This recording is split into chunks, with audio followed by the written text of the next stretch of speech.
Où allez-vous, monsieur le marin?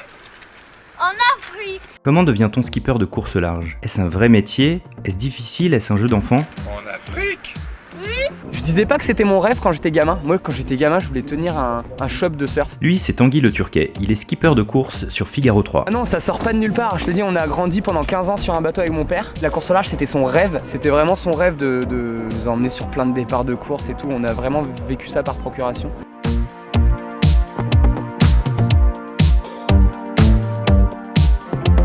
En découvrant Tanguy, vous allez voir à quel point il faut de la persévérance à la fois sur mer et sur terre pour faire ce métier. Et à propos de persévérance, il m'en aura fallu parce que j'ai mis 3 mois avant de trouver une bonne âme qui veuille bien tourner avec moi cette vidéo. 3 mois à persévérer en envoyant des DM sur Insta et en passant des coups de fil aux équipes de course. Ouais, une prochaine fois, ouais. Ouais, je comprends très bien, ouais.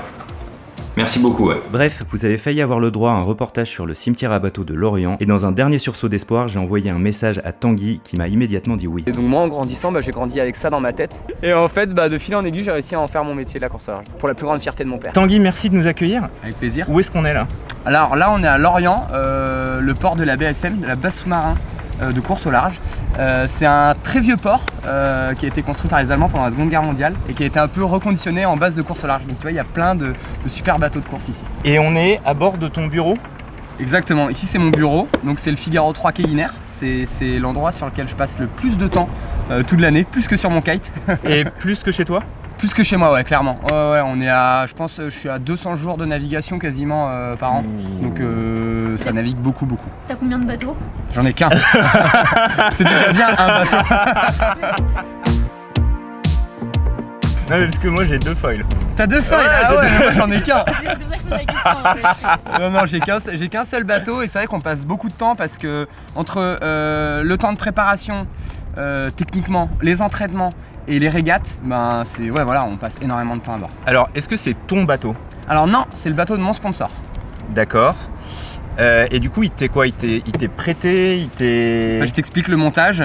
Moi, je suis un navigateur et le groupe Quai Guinère, c'est une entreprise qui a envie de faire la promotion de sa marque à travers un moyen plus sympa que des affiches dans des abris de bus. Ouais. Donc eux, ils ont acheté un bateau et ils proposent à un skipper le bateau plus un budget de fonctionnement. Okay. Et moi, mon objectif, c'est de faire véhiculer les images du groupe Quai Guinère à travers les régates, en l'occurrence du circuit Figaro, mais ça pourrait être sur d'autres circuits. Est-ce que skipper, c'est ton métier? Oui, complètement. C'est mon métier depuis 3 ans. Enfin, avant, j'étais déjà skipper, mais j'emmenais des gens apprendre à faire du bateau. Aujourd'hui, je suis vraiment skipper professionnel de régate. C'est-à-dire que mon métier, c'est vraiment d'essayer de gagner des courses avec ce bateau. Et revois-toi. Moi je te trouve très bien. Est-ce que justement donc, dans le circuit, il y a des personnes qui sont skippers mais ont un autre métier à côté et quelques-uns qui sont des, j'allais dire des privilégiés, mais non, qui ont suffisamment de niveau pour en vivre à plein temps? Alors oui, il y a c'est ça qui est génial dans ce milieu, c'est qu'il y a de tout. Par exemple, moi j'ai commencé sur des petits bateaux, ça s'appelle le Mini 650, où là c'est une transat tous les 2 ans, on est presque 80 concurrents, c'est que des amateurs, on a tous des jobs à côté. Okay. Je me souviens m'être fait des copains qui étaient ambulanciers ou ingénieurs dans un domaine complètement différent, donc là c'est vraiment des amateurs plus, vraiment éclairés, des gens qui rêvent d'en faire leur métier mais qui pour l'instant n'ont pas le sponsor ou les capacités.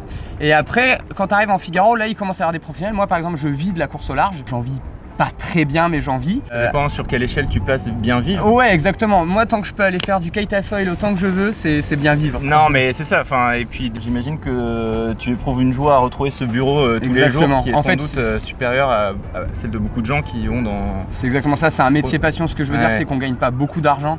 Par contre, tous les matins, d'aller naviguer, c'est vraiment une sensation très forte. Et après, quand on arrive sur des plus gros bateaux, forcément les salaires sont un peu plus gros, mais le résultat c'est qu'on en vit quoi. Comment on le devient du coup? Est-ce qu'il n'y a pas de parcours type Non, il y a 0 parcours type.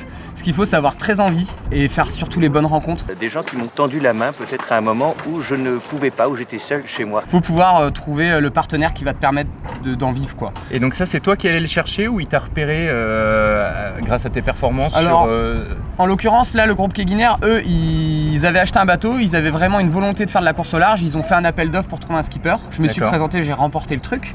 Mais avant ça, j'avais été chercher des partenaires, j'en ai eu d'autres des partenaires. Il n'y a pas de... bonne ou de mauvaise. Toutes les histoires sont différentes. D'accord. Et la concurrence est très importante Alors la concurrence est très importante parce qu'on Il y a beaucoup plus de personnes qui rêvent de faire ça que de place. Par exemple, là, le circuit sur lequel je suis, on est environ entre 30 et 40 bateaux. Mais je pense qu'il y a bien 200 marins qui rêvent d'être à ma place. Donc oui, la concurrence est très rude, c'est un peu comme en Formule 1, il n'y a que 20 baquets quoi. En fait, il faut pas être que bon en bateau. Alors évidemment, être un petit peu bon, mais il faut aussi savoir communiquer, être capable de prendre la parole devant des centaines de personnes quand ton partenaire fait un séminaire ou ce genre de choses. Voilà, l'image du marin un peu renfermé et taiseux, aujourd'hui ça ne fonctionne plus. Parce que l'enjeu des marques, c'est évidemment de s'y retrouver d'un point de vue com. Quelque part, on a un produit marketing et donc il faut être capable de vendre quoi. Un beau produit marketing. Ouais. Non mais vous véhiculez non mais c'est vrai, vous véhiculez des valeurs qui, enfin en tout cas moi me parle plus qu'une Instagrammeuse qui vend de la crypto-monnaie, mais.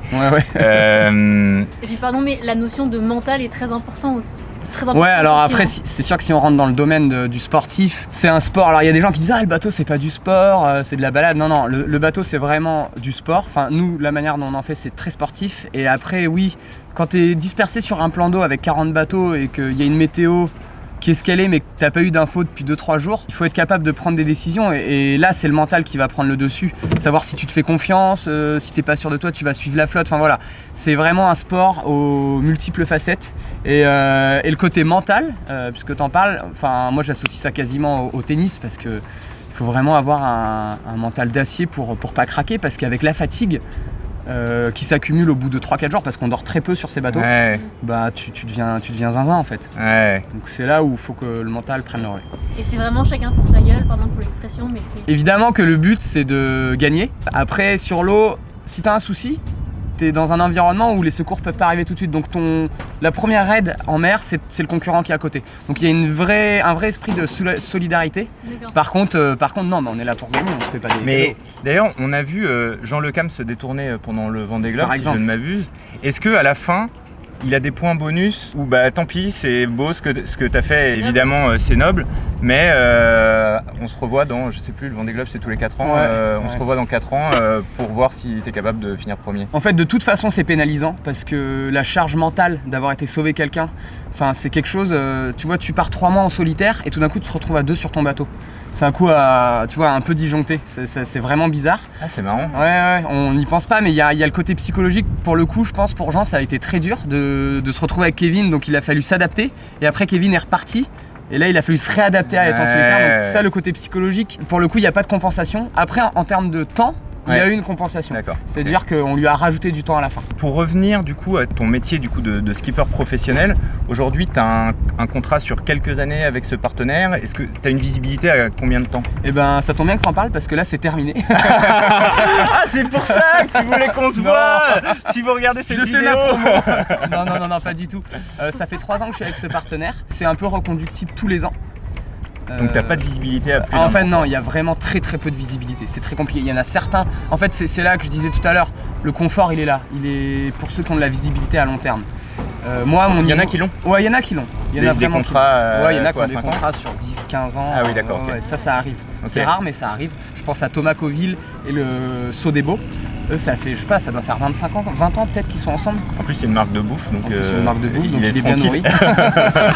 Non, nous, c'est reconductible tous les ans. Moi, avec mon partenaire, là, on n'avait pas. Ça se passe très bien, il n'y a aucun souci. Simplement, moi, j'ai très envie d'aller faire le Vendée Globe, qui est pour moi le Graal. Et eux, ils veulent continuer en Figaro. Donc, moi, j'ai pris le risque de leur dire, écoutez, je vais arrêter là. Parce que je veux passer à la marche après. Parce que je veux passer, voilà, je veux monter d'une marche. Et donc là, si on revient à ce que tu disais au début, tu as un peu la main sur ta carrière, quoi. Tu peux. J'ai la main, ça va dépendre des rencontres que je fais. Est-ce que tu es obligé d'en quitter un pour aller vers l'autre ou... L'idéal, ça aurait été que le groupe Keguiner me suive. Et un autre idéal, ça aurait été que tu aies une proposition. Ah bah ça aurait été le top. Si un jour je dis à ma femme que j'ai démissionné sans avoir un autre, tu vois. Ouais, c'est un peu ça. Écoute chérie, j'ai démissionné. Mais j'ai pas de boulot derrière, on verra. Là oui, si on devait faire une image, c'est un peu comme si tu te jettes d'un avion sans parachute. Ok. Et puis tu vas voir si pourquoi est-ce que tu as besoin justement de sauter tout de suite de cet avion et que t'es pas dans ok, je sécurise l'étape d'après? Parce que c'est ma manière de fonctionner, c'est-à-dire que tant que je continue à faire du Figaro, c'est tellement exigeant comme support que j'ai juste la tête dans le guidon en mode performance et sportif que je peux pas me concentrer à la recherche de partenaires.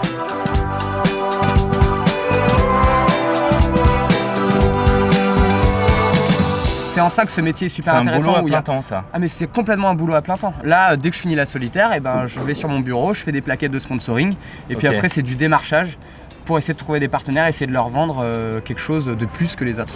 Et du coup, tu arrives en disant bonjour, ça coûterait tant? Ouais, alors non, pas tout à fait. J'arrive en leur disant bonjour, est-ce que vous voulez faire un super projet qui va booster votre entreprise, qui va emmener tous vos collaborateurs. Je leur vends un peu les valeurs, je leur explique comment ça va se passer, puis après je leur dis voilà, ça coûte tant. Et c'est quoi l'ordre de grandeur sur un Vendée Globe? Alors pour un Vendée Globe, en gros, un bateau ça s'achète entre 1 et 5 millions. Ouais. Voilà. Mais ça se revend bien sur le bon coin? En fait, ouais, ça se revend très bien sur le bon coin.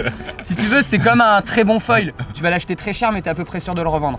Ouais, sauf quand il y a les nouveaux qui sortent, quoi. Ouais, alors voilà, c'est ça. Et après, le budget de fonctionnement, c'est en gros entre... les plus petits budgets, ils sont peut-être à 300 000 euros, et les plus gros, ils doivent être à 3 millions. D'accord. Il y a des fourchettes. Est-ce qu'il y a des trucs difficiles dans ton métier? Et là, j'en vois un clairement avec ce que tu nous as dit, 200 jours par an sur mer. Est-ce que parfois tu te dis, bah ouais, j'ai pas le temps de voir mes amis, oui. T'es dans une relation amoureuse, 200 jours par an, c'est... Je sais pas si on peut dire que c'est quelque chose de compliqué, mais c'est sûr qu'il faut s'adapter la vie sociale. En fait, j'ai un peu la sensation d'être tout le temps la tête dans le guidon. Et du coup, de pas vraiment prendre le temps pour les gens que j'aime, vraiment leur consacrer tout le temps que je devrais. Et puis, bah, avec ma femme, elle fait le même métier, donc... on a trouvé un équilibre, ça se passe super bien, on est très heureux, mais... Et quand vous êtes en mer tous les deux, du coup, quand il y a du réseau, vous appelez, Ouais, on s'envoie quelques WhatsApp. Alors moi, j'ai jamais de réseau, j'ai pas de téléphone quand je suis en mer avec ce bateau. Elle, sur son bateau, elle a un peu de WhatsApp, mais c'est compliqué même. Communiquer quand l'autre est en mer, il est tellement dans un autre milieu qu'on n'est pas sur la même longueur d'onde. Mais bon, on a trouvé notre équipe, franchement, on a une vie de rêve, hein. On vit de notre passion, donc on va vraiment pas se plaindre de ça. Ok. Voilà. Des trucs qui te pèsent? Bah, ce qui est dur, c'est vraiment la recherche de partenaires. D'accord. De mettre son destin. Tu vois, c'est super compliqué. Tu pars, moi j'ai une vraie envie, je suis persuadé que le projet ça peut être quelque chose de top pour une société. Mais réussir à le vendre, réussir à être écouté, ça pour moi c'est pas facile. Moi je suis quelqu'un qui aime travailler avec ses mains, qui aime être sur l'eau. Je fais beaucoup de choses à la sensation. Et aller vendre quelque chose à un partenaire, c'est très... concret, cartésien, il faut écrire des plaquettes, ça c'est pas trop mon domaine, mais c'est le côté un peu chiant du job, mais faut le faire. Moi j'ai commencé le kite à foil il y a 2 ans et clairement ça m'aide sur ce support. Ok. Ça m'aide vraiment sur ce support de comprendre un peu comment fonctionnent les foils. Alors on verra tout à l'heure que c'est pas vraiment des foils qu'on a, mais en tout cas comprendre la dynamique d'un foil. En kite à foil où c'est hyper, t'es vachement dans les sensations et ça te parle tout de suite, ça aide vraiment à utiliser ce genre de bateau. Encore plus les plus gros bateaux avec des vrais gros foils. Bah écoute, merci. Avec plaisir. Merci beaucoup. Cool. Je suis devenu expert cameraman. Bah j'imagine, il faut avec toujours... le temps. Bah tu sais, j'ai pas eu le choix, hein. J'imagine très très bien. J'ai aimé la mer, j'ai dû aimer le barda du bateau. Ça pourrait être pire, je pourrais me balader avec une remorque et un bateau qui fait 3 tonnes.